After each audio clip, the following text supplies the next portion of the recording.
CET साठी conics मधला hyperbola revise करायचा आहे, ते पण 2 मिनिटांमध्ये व्हिडिओला सेव्ह करून ठेवा.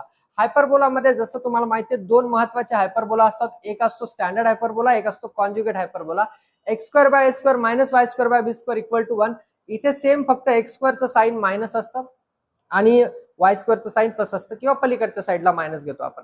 त्यानंतर इथे पण इलिप्स प्रमाणे इसेंट्रिसिटी असते अंडर रूट इथे a² plus b² bye a किंवा b² equal to a² into e² minus 1. लक्षात ठेवा हायपरबोलाची इसेंट्रिसिटी ग्रेटर दॅन 1 असते.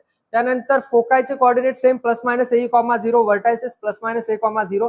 इथे मेजर मायनर ऍक्सिसच्या ऐवजी ट्रान्सव्हर्स ऍक्सिस आणि कॉन्जुगेट ऍक्सिस असतात.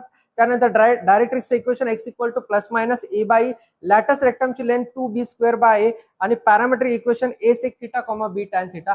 याच पद्धतीने थोडेफार चेंज होऊन तुमचे कॉन्जुगेट हायपरबोला येतात. त्यानंतर एक रेक्टँग्युलर हायपरबोला असतो ज्याच्यामध्ये a इक्वल टू b असतं. त्याच्यात लक्षात ठेवायचे इसेंट्रिसिटी जी असते ती असते √2.